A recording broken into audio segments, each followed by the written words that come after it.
That was awesome. As soon as I let go of getting in the chair, I just freaking raised my hand and you go, you!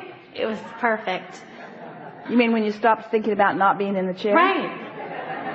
And I was like missing the whole workshop because I was like, I need to ask this question. I need to be in the chair. I need to be in the chair. And then finally I sat down at the break and I just said, the message I'm getting is let it go. And then, and then I raised my hand and here I am. That's so good. We really like it when thoughts turn to things and you notice it. Yeah, that's so good. What I want to ask about is co-creation and what you had mentioned earlier about assertion. So I own a real estate office, and a component of it is recruiting agents to come and work in my office. And what I want to know is if an agent comes or not, is it 100% of the time a reflection of where I am vibrationally? You and them, in other words, because you are each broadcasting and you are each receiving. So when you come together, it's always mutual. Right. It's always mutual. It has to be. Right. It has to be.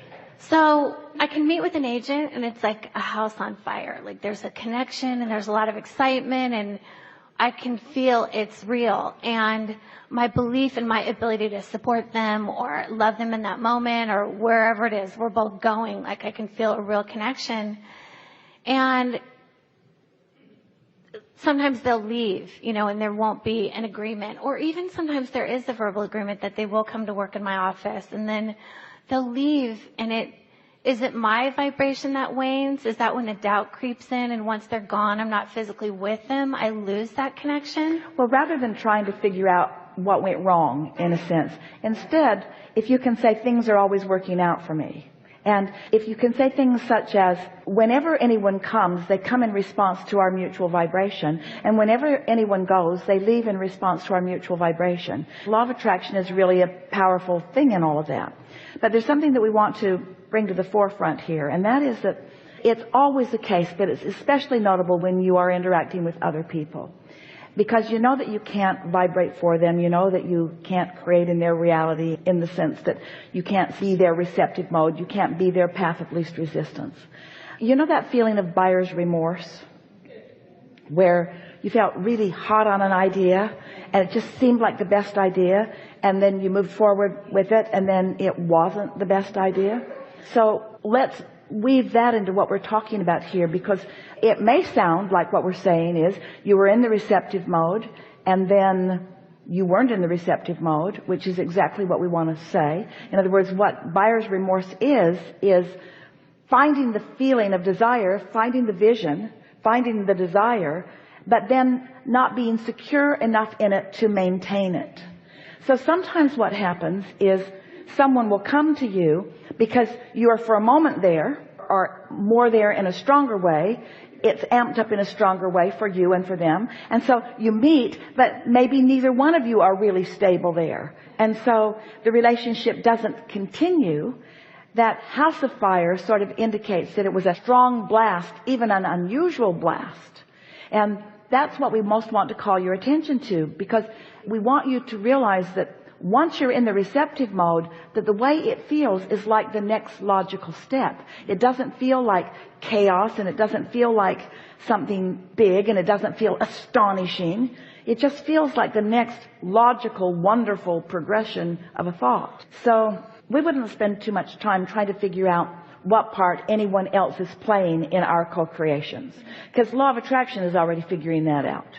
We would be spending all of our time trying to figure out what we are projecting, what we are practicing as a point of vibration, and then we would pay attention to what's coming back in response to that. Yeah, I got that. And we would always say, no matter how it looks, let's say someone that you really wanted to come and join you came, you were both really excited about the idea, and then it fizzled, not because of you doing anything to cause it to not happen, but because they just didn't follow through. The thing that we would say to ourselves is, I really don't know all of the details of this, but I do know that things are always working out for me. I don't know all the details of this, but I do know that things are always working out for me. And sometimes it was just of value for you to have that interaction with that person for that brief time, for you to shore up your focus about something. Sometimes you interact with a person just to carve out a stronger question. You're on your way to lots of new decisions all the time, you see.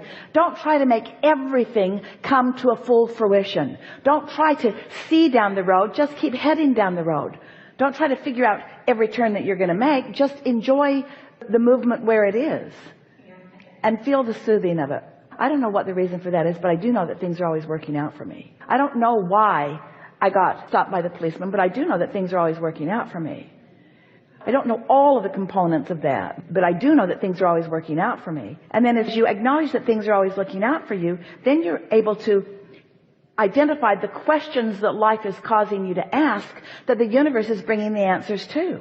There are no answers without questions, and there are no solutions without problems. There is no motion forward without an awareness that you'd like to be someplace other than where you are. It's all part of the continuum of this wonderful unfolding of life experience. And most of all, dearly beloved, not quite yet departed, deliberate creators, give yourselves a break. Lighten up on yourselves. Don't try to turn this conversation into the immediate perfection of your life. We want to soothe you. We want you to give yourself a break. We want you to let yourself off the hook. We want you to stop trying so hard. We want you to take effort out of the equation. We want you to stop taking score. We want you to stop taking manifestational score and start taking emotional score. How happy am I right now, and what could I do or think that would make me happier? And then watch what plays out from that. That's so good. Yeah. That's so good. Enough? I think I'm good. Thank Yeah, you so really much. Good. Really good.